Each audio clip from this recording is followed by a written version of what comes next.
Monsieur, bonsoir. Bonjour, monsieur. Présentez-vous s'il vous plaît. Oui, c'est monsieur Yendim Pakidam, bon, ancien chef division des affaires financières au ministère de l'Éducation, direction de la planification, projet Banque mondiale. Alors, aujourd'hui, nous avons décidé de montrer les communautés qui composent l'État, le Togo bien sûr, Oui. à toutes, que ce soit ceux qui sont sur le plan national ou ceux qui sont à l'extérieur du pays. Nous avons déjà commencé avec certaines communautés. Aujourd'hui, nous voulons nous intéresser au pays Moba, c'est-à-dire à ceux qui sont au nord de ceux qui sont de Dapan. Alors, la question aujourd'hui, c'est nous allons beaucoup plus nous appesantir sur trois sujets. Oui. D'abord, la dot, comment ça se fait en pays Mumba, les danses que nous avons en pays Mumba, et puis on va parler également de la commensalité des époux, c'est quand deux frères ou deux amis couchent avec la même femme. Alors on va aborder d'abord en première partie, d'abord quand aujourd'hui en pays Mumba, quand un jeune garçon rencontre une jeune fille et les deux sont amoureux l'un de l'autre, comment ça se procède jusqu'au mariage? Bon, vous savez, il y a l'ancien temps, comment les jeunes faisaient, et le nouveau temps, aujourd'hui. Bon, dans l'ancien temps, quand un jeune voyait une fille, il allait parler à ses parents, et les parents venaient voir la maison les beaux-parents, disons, dire la belle famille. Et qu'est-ce qu'on faisait?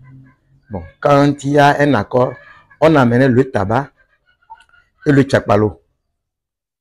Donc, pour faire d'abord le premier pas. Et quand ça se concrétise, on amène le tchakpalo et le tabac. Bon, ensuite, on amenait aussi un poulet pour que quand la fille veut quitter la maison, qu'on donne ça aux mains des ancêtres pour sa protection dans la nouvelle maison où elle va. Bon. Entre-temps, les aventuriers, ceux qui allaient au Ghana et revenir, ont apporté le problème de cola. Vous avez vu? Donc maintenant, on a associé la cola et le sel. Donc, et quand cela venait, donc, le tabac, les vieux donnaient à leurs camarades pour chiquer, pour fumer. Et la cola, on partageait à tout le monde qui mangeait. Le sel était destiné à la mère pour partager aussi aux femmes du quartier ou de la famille. Voyez-vous. Donc, c'est là où ils ont associé les choses. En ce moment, il n'y avait pas ces problèmes de fortes boissons et choses. Et tout allait simplement. Même l'habillement, tout ça, ça n'existait pas. Mais avec l'arrivée bon, de la nouvelle génération, les églises musulmanes comme chrétiennes, les autres ethnies qui venaient des autres régions, bien des autres pays, ont apporté bon, un changement carrément. Et la dot en milieu Moba a pris une autre tournure. Aujourd'hui, qu'est-ce qui se passe? Quand vous voyez une fille, elle vous intéresse, vous vous entendez bien avec la fille. Maintenant, et elle dit à ses parents, donc le jour où vous venez, bon, vous faites la connaissance, peut-être vous achetez quelque chose, vous buvez. Bon, on vous tend un papier d'abord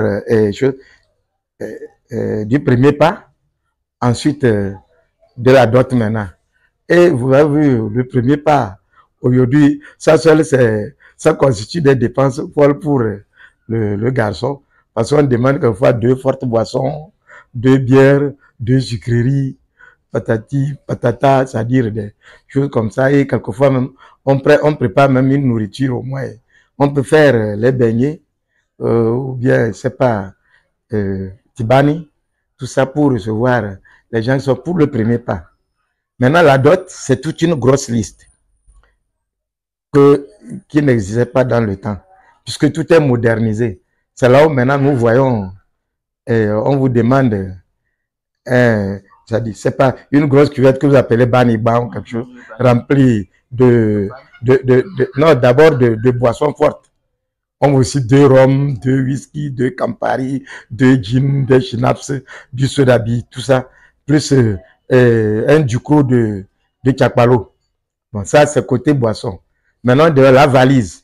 Dans la valise, on demande plusieurs genres de pagnes, les wax hollandais, les super wax, tout ça, ce qui n'existait pas dans le temps. Et quelquefois, après tout, il y a aussi les bijoux, les chaînes, c'est pas au collier, et tout ceci. Et après tout, bon, on dit les foulards, les chaussures, et même on arrive même jusqu'à amener la Bible. Qu'est-ce que la Bible avait à foutre dans le système du mariage? Donc, tout ça, ça a pris une nouvelle tournure aujourd'hui. Si bien que l'ancien temps diffère aujourd'hui du nouveau temps. Même s'il faut se référer. Vous savez, dans le milieu MOBA, on avait deux manières de faire la dot. Bon, sinon deux manières de faire le mariage. C'est-à-dire, quand tu nais avec une fille, l'autre naît avec une fille, vous faites les échanges, sorte de troc. Donc, il prend ta soeur, tu prends sa soeur. Si bien que ça a branché les familles lointaines des gens du pays gourmandier et du pays Mouba. Voyez-vous, on se mariait entrelacés et ça amenait une grande familiarité parce que quand il y a un décès, c'est tout un village qui quitte pour venir vous assister et vice-versa. Donc, il fallait avoir une sœur pour échanger. Si tu n'avais pas de sœur, voilà là où ça se compliquait. Qu'est-ce qui se passe? Tu es obligé de t'adonner à une femme, d'un ami, d'un cohabitant. Bon, quand elle tombe grosse, tu pries Dieu qu'elle donne une fille. Quand elle donne la fille, donc tu commences par faire les problèmes de dot. C'est-à-dire, tu cultives d'abord à cette dernière pour qu'elle puisse nourrir la fille, pour qu'elle puisse grandir, pour que toi tu puisses te marier. Donc, tu es obligé de cultiver le champ jusqu'à ce que cette dernière devienne une grande demoiselle. Et c'est là où tu vas commencer maintenant les problèmes de dot avec le tabac et les choses jusqu'à bon, l'épouser. Mais qu'est-ce qui se passait? Quelquefois, des étrangers venaient, les gens qui allaient en aventure, ils viennent avec l'argent, ils corrompent la belle-mère et ils prennent la fille, ils se sauvent. Donc là-bas, on vous attaque pour la dot, vous allez payer une dot à la justice. Mais c'était combien? 20 000 francs. Durant tout ce que tu as fait dans toute ta vie, c'est 20 000 seulement, on va te payer. Si bien que, avec le temps, les filles ont été scolarisées. Tu t'imagines une fille scolarisée, on va le dire d'aller se marier à un paysan. Voyez-vous, donc quand elle évolue après, elle vole pour d'autres horizons. Et ce dernier, il demeure toujours célibataire. Alors, Donc, maintenant, ce que tu oui. dis que les religions importées font du mal à nos cultures. Oui, bon, les religions, c'est pas, puisque ce qu'ils ont amené, ils ont maintenant compliqué la vie aux jeunes. C'est ce que je vais dire. Ils ont compliqué la vie. Ce qui était simple, puisque tout ce que j'ai dit, tout ce que tu vas dépenser, quand la fille va venir, elle va manger ou pas. Et si tu n'as plus rien, c'est là où la fille va encore fuir que le monsieur est pauvre, on ne trouve rien à manger à la maison. Alors qu'il s'est investi pendant des années pour acheter des choses et garantir. Donc, au vrai fond, les religions, bon, ont essayé de compliquer la vie, bon, au mariage qui était très simple. Alors, maintenant, dans le temps, quand on amène le sel, le tabac, le cola, Oui, et puis le chapalo, oui. alors maintenant, comment ça se déroule les étapes? Est-ce que le premier pas, le jour même où on vient donner le reste de la dot, comment ça se passe? Est-ce que la fille part en même temps ou bien Oui, le jour où on vient donner la dot, ça veut dire que la fille maintenant est mise à votre disposition. Donc, maintenant, vous trouvez un jour et vous venez la prendre. Après avoir donné la dot, vous ne leur devez plus rien. Donc, vous venez un jour prendre la fille. C'est pourquoi certains cherchaient même à partir avec la fille en même temps. Parce qu'il arrivait que les rappeurs s'emparent de la fille et disparaissent dans la nature. Voyez-vous, et on s'attaque à leurs parents pour la dot. Est-ce que dit bon, donc cela aussi, bon. Et quelquefois aussi, quand la fille aussi pesait l'homme, elle voit que l'homme, le garçon qu'elle a vu est d'une famille pauvre. Si elle va là-bas, elle va souffrir. Quelquefois, elle s'enfuit. Elle peut aller chez le garçon, mais elle s'enfuit après. Et on dit qu'elle est allée au-delà de tel village jusqu'à ce. Quelquefois, on ne sait même pas là où elle est partie. C'est après un jour, on la revoit avec des enfants et son mari. Alors, maintenant, quand je vois une fille et mes parents sont allés voir ses parents, est-ce Oui. qu'au niveau des garçons ou au niveau des filles, est-ce qu'il y a des préparations spirituelles qui se font C'est-à-dire, on prépare bien la fille pour que quand elle va là-bas, qu'elle se sente bien spirituellement. Et puis, Oui, voilà. effectivement, quand la fille, bon, avant de quitter la maison, ses parents lui donnent des conseils. Mais quand elle arrive là-bas, on la met généralement à la disposition d'une vieille femme qui l'éduque aussi à sa manière, qui lui montre les interdits de la nature. Ouais, vous les interdits, tout ça. Et bon, elle dort chez cette dernière, mais de temps en temps, elle passe la nuit avec son mari. Et bon, c'est elle qui reste chez la vieille, elle aide la vieille à préparer tout ça, pour que la vieille lui montre encore l'art de cuisiner, de bien faire la cuisine. Voyez-vous tout ça. Bon, sinon, au niveau spirituel, quand la fille vous devait quitter la maison, vous apportez une poule. Eux, ils tuent ça et chose, la fille s'en va. Mais quand elle arrive chez son mari, le père, s'il vit, il va aussi trouver les charlatans pour voir qu'est-ce qu'il faut faire pour implanter cette fille correctement dans la maison et qu'elle fasse des enfants sans problème. Donc, le charlatan aussi lui dira, ah, si tu pars, trouve telle poule de telle couleur, telle couleur, telle couleur, et tu donnes, tu crées son Dieu dans la maison, une mode de terre, où on dit que c'est son Dieu ça. Et c'est sur ça, il immole les choses, et la fille mange, tout le monde mange dans la maison, et on purifie son arrivée. Comme ça, elle va bien vivre dans la maison, qu'aucun malheur ne lui arrive. Alors, est-ce qu'il peut arriver où un garçon trouve une fille et que les parents disent non, compte tenu de, bon, après avoir consulté les charlatans, on dit, bon, vous ne pouvez pas être ensemble. Bien sûr, ça c'était monnaie courante. Mais qu'est-ce qui se passait?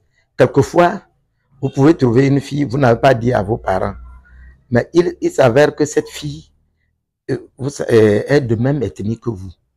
Donc, moi présentement, la fille que j'ai mariée, j'ai trouvée premièrement, on a marché quand j'étais encore à Saute-Bois jeune, fonctionnaire. Donc, j'étais prêt à l'épouser quand elle est rentrée au village. Et ses parents lui ont demandé comment le garçon s'appelait. On a dit que c'est Yendim, que c'est le fils de Yendim. Non, si c'est Yendim, son fils ne peut pas te marier. On est de même famille. Et ça a capoté notre mariage. La fille a souffert dans sa vie pour trouver un mari parce que j'étais un homme bien posé, je roule en voiture, tout, voyez-vous, à moto. Quand elle ne trouvait plus avec qui faut-il aller, on lui a perdu cette chance. Alors que nous ne sommes pas de la famille directe, mais c'est peut-être la 30e génération, 20e ou 30e génération. Mais comme c'est la grande famille, bon, on dit qu'on ne peut pas se marier. Voyez-vous. Donc, cela arrivait. Bon, quelquefois, peut-être que la fille est de teint clair ou bien le garçon est de teint clair. Et vous savez, dans nos horoscopes, normalement, si vous êtes du signe cancer, il faut que vous connaissiez aujourd'hui, vous ne pouvez pas vous marier à une fille claire. Une fille teint clair, si vous la mariez, vous n'allez pas terminer. Ou bien ce serait un drame à la fin. Donc, quand les vieux consultaient et voyaient que la tête de la fille, c'est-à-dire si la fille là épouse leur enfant, il ne va pas faire long chemin, il va mourir. Ou bien chose, là, on refusait. Bon, on annulait. Mais certains, comme ils ne le savaient pas, la fille épousait l'homme et quelque temps après, le jeune, accidentellement, ou bien mine de rien, meurt. Bon, et on dit non, qu'elle va épouser un deuxième de la maison. Elle épouse un deuxième, Lucie meurt. Un troisième, elle doit tuer 3 garçons et c'est le 4e qui doit maintenant hériter de cette dernière. Il en va de même pour les garçons aussi. Elle tue au moins 3 femmes. Et c'est la 4e qui va rester, celle qui va durer avec elle. Cela arrive, c'est les phénomènes de la nature qu'on ne peut pas savoir. Mais quand les vieux détectaient ça, ils vous dissociaient en même temps. Alors maintenant, le jour même du mariage, comment ça se fait? Est-ce qu'il y a de l'ambiance, de la musique, de la danse?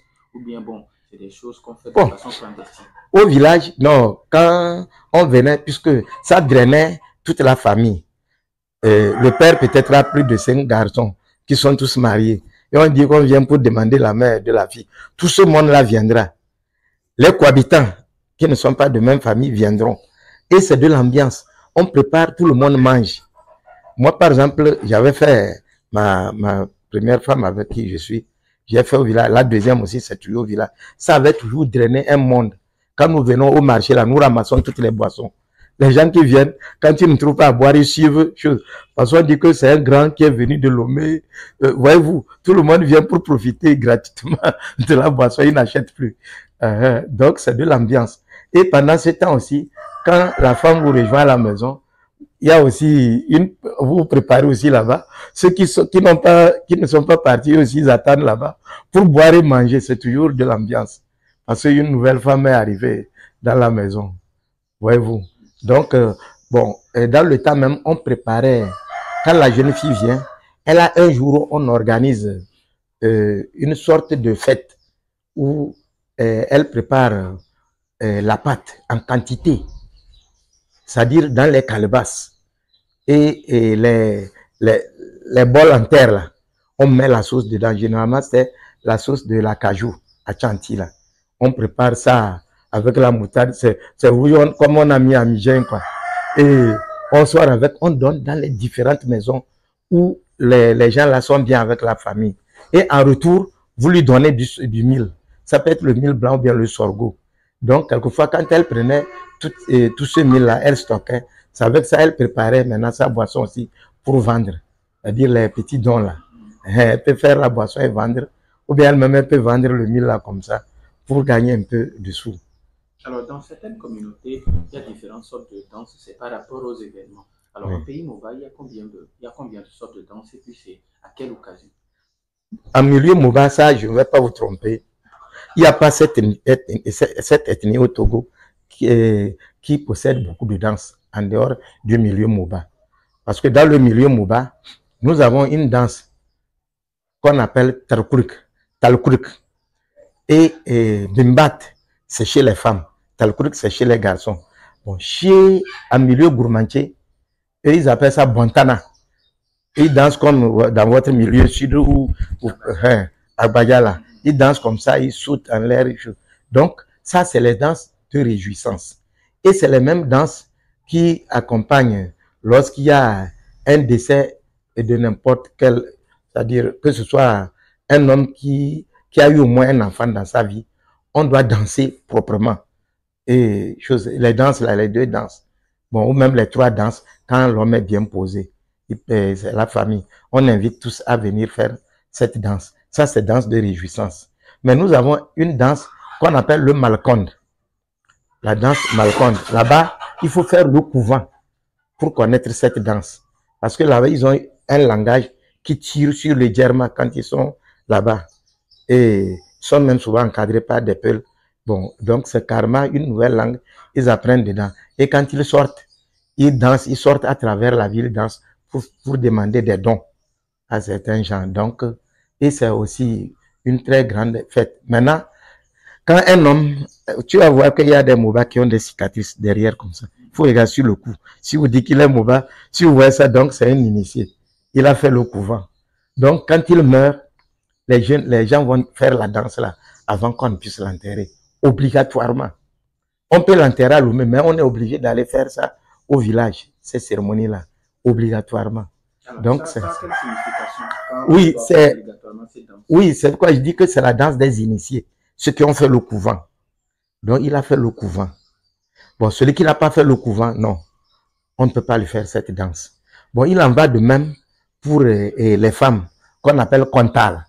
Kontal, là, c'est aussi la danse pour les femmes initiées au couvent aussi. Et c'est là où elles changent. Bon, garçon comme femme, il y a deux sortes de couvents. Il y a un couvent où vous changez karma de nom, d'où le nom combatté, l'arrêt d'outils, tout ça. C'est le nom des couvents.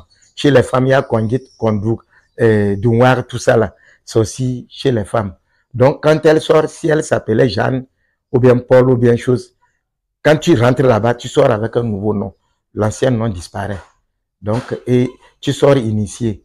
Donc, quand tu meurs, il y a des cérémonies affectées pour cette mort, où des gens vont faire ça avant ton enterrement. Donc, ça, c'est cette danse. Il y a, ce que j'ai dit comme danse de choses de réjouissance. Il y a une autre danse chez nous, et qui se danse par les vieux, qu'on appelle Gongon. Gongon là, je sais pas, tu aurais vu peut-être sur nos sites des vieux habillés avec des flèches, des arcs derrière avec des peaux, des animaux qu'ils ont tués, les choses là. C'est Gongone, ça. Les jeunes ne dansent pas là-bas. Parce que je sais plus aujourd'hui, parce que quand les jeunes dansaient, quand vous rentrez dedans, on va vous lancer Tchakatou tout à l'heure. Donc c'est les vieux entre eux qui dansent. Et même vous allez voir un homme avec des camélons sur son corps en train de danser pour montrer sa puissance. Donc, il y a cette danse qu'on appelle Gongon. Bon, et en dehors de Gongon, il y a Djoko, une danse qu'on appelle Djoko. Ça, c'était la danse des moissons. C'est-à-dire, quand on finit de récolter, tu vas voir, les jeunes organisent les danses et ils jouent et ils donnent des chansons. Dans ces chansons, tu vas voir qu'on s'attaque même à une famille malheureuse. Ou bien on s'attaque à une famille dont les filles sont bordel. On chante quoi pour se moquer d'eux. Ou bien on s'attaque à un homme qui est venu du Ghana, pauvre, et on l'injurie que tout ce qu'il est parti au Ghana, il n'a ramené que la pauvreté pour augmenter à la famille, ainsi de suite. Donc cette danse est en voie de disparition parce que quelquefois, ça amenait des querelles entre les gens. Quand on t'insulte, tu es obligé de former un groupe là, vous venez et vous vous frappez là-bas. Si bien que Djorla est en train de disparaître maintenant. Donc, tu vois ça. Si bien qu'il y a eu, c'est pourquoi il a dit que dans le milieu Moba, nous avons plusieurs sortes de danses. Donc, le bimbat là, je ne sais pas si tu connais ça, les femmes dansent et se cognent les culs là. C'est ça bimbat. Donc, c'est quelque chose de réjouissance. Quand les garçons dansent leur talcrou, les femmes font aussi ça pour aussi inviter les femmes à aller se cogner les culs là-bas. Alors, aujourd'hui, avec l'arrivée de nouvelles religions, comme vous l'avez dit, est-ce que ces choses encore ont leur valeur comme avant? Oui, puisque ça, c'est ce qu'on appelle la valorisation des danses traditionnelles en milieu Moba. Toutes ces danses-là, bon, en dehors de ce que te disait Djok Djok qui est en train de disparaître. Sinon, les autres danses existent toujours. Quand il y a manifestation, il y a plusieurs groupes qui s'organisent pour faire ces danses-là. Voyez-vous, les Bontana, eux, ils dansent. C'est les gourmandiers, ça. C'est la danse purement gourmandier. Bon, Talkourk, les gourmandiers dansent, mais pas comme leur Bontana. Mais tout ça, c'est des danses de réjouissance. Si bien que quand on va chez, en belle famille, on amène souvent les deux groupes. Le premier groupe prend de 21h jusqu'à minuit. Le second prend de minuit jusqu'à 6h du matin pour créer l'ambiance. Et les gens ne dorment pas la nuit, là. Voyez-vous. Les gens ne dorment pas. Tout le monde veut voir comment les jeunes Moba montrent leur talent. Alors, aux côtés des bonnes choses, il y a également les mauvaises choses. Alors, on appelle souvent quelque chose de la commensalité des époux, c'est-à-dire quand deux amis ou deux frères couchent avec la même femme. En pays Moba, est-ce que ça a des conséquences comme chez les autres communautés? Bon, à ma connaissance, j'ai connu un grand chef qui avait beaucoup de garçons dans la maison. Et il a constaté que les garçons la couchaient avec les mêmes filles. Donc, il était obligé de faire venir un homme du Burkina. Et ce type, bon, est venu et avait fait des cérémonies où on a enterré devant la maison, c'est-à-dire au portail du vestibule. Donc, quand un homme est malade, puisqu'on dit souvent que quand quelqu'un est malade et deux antagonistes rentrent sur lui, on augmente sa crise et il peut en mourir. Donc, qu'est-ce qu'on fait quand il est malade? On sort, on le fait asseoir sur cette pierre qui est devant la chose, bon, et on le fait rentrer. Là, vous pouvez être sans à baiser la même fille, ça n'a pas d'effet sur lui. Donc, bon, je ne peux pas vous raconter ce qu'ils ont pris pour faire ça, pour cette cérémonie, parce que c'est quelque chose coûteux quand même, et le déplacement même du monsieur qui va faire ça. Mais quand il fait ça, la maison est protégée. Mais entre-temps, d'autres gens peut-être du quartier, bon, vous avez tous trouvé une fille où vous faites ensemble l'amour. Bon, là-bas, ça n'a pas d'impact parce que le jour où tu es malade, quand on dit qu'il vient, dites-lui, on envoie, dit non, non, qu'ils ne pas rentrer, qu'ils ont baisé la même fille. Ça se fait. Bon, et par ailleurs, peut-être tu es marié et lui, s'il est marié. Ou bien non, tu es marié, lui, il est célibataire. Et il profite pour coucher avec ta femme. Là, quand on le prend, on l'amène chez le chef, on l'amende. Il y a des amendes allant de bélier au chef jusqu'à la chèvre pour l'homme évincé et des poules tout qui veut purifier sa maison. cela existe. Et quand on finit de faire, il devient la risée du quartier. Tout le monde se moque. Il disparaît du quartier pour aller loin, loin, loin. Mais si c'est un homme marié qui fait ça à un autre marié, c'est là-bas qu'il n'a plus de... On ne le respecte plus dans le quartier. Parce qu'au moins, une chose, il fait que regarder ce voleur de femmes d'autrui, là, il ne sera pas à l'aise. Donc, c'est pourquoi, quelquefois, il faut une prison. Bon. Par ailleurs, d'autres gens arrivent même jusqu'à engrosser la femme d'un vieux. Or, quand tu engrosses la femme d'un vieux, le vieux, lui, ne renvoie pas sa femme. Quand la femme accouche, tu n'as pas droit à l'enfant, puisque le voleur n'a pas droit à l'enfant. Tu te promènes, tu sais que c'est ton enfant, mais l'enfant ne porte pas ton nom. Tu as vu que ça fait plus mal encore. Donc, c'est pourquoi, bon, aujourd'hui, avec les filles qui sont pleines dans la nature, bon, des gens, cette pratique même, bon, de faire la cour aux femmes d'autrui dans les villages, ça a commencé par diminuer. On ne sent plus ça. Avant de finir, Oui. Aujourd'hui, est-ce que la culture Moba, Oui. est-ce que c'est encore ancré dans les jeunes? Parce que aujourd'hui, la plupart des jeunes se trouvent dans les grandes villes. Est-ce que cette culture n'est pas en train de se perdre un peu? Bon, il y a certains cantons. Par exemple, dans le temps, mon canton, le chef avait fait une organisation regroupant les jeunes, non pas mon canton seul, surtout dans le canton de Tandjouaré. Tandjouaré en grande partie, il y a toujours des mouvements des jeunes qui ont des tenues, qui ont leurs chaussures, qui ont tout leur accoutrement pour faire des danses et ils accompagnent, on les loue et ils accompagnent le type chez sa belle-mère, bien chez ses beaux-parents quoi, ou bien chez ses amis. Donc il amène un groupe pour danser. Jusqu'ici chez nous, je me souviens quand mon oncle était décédé, nous sommes allés, je vous assure que il y avait j'avais compté au moins 15 groupes parce qu'il a eu beaucoup de filles. Et les filles là se sont mariées, les filles là aussi ont donné leurs enfants qui se sont mariés. Donc leurs enfants là ont drainé, nos soeurs là ont drainé. Et tout ça, je vous jure que j'ai eu du mal à vraiment contenir les étrangers parce que j'avais rempli la voiture de mon fils de Piota plus d'une vingtaine de sacs, mais ils ont bu ça à moins de 30 minutes ou 1 heure de temps à cause de... Puisqu'il faisait chaud en ce moment. Malgré la chaleur, là, les gens buvaient et dansaient.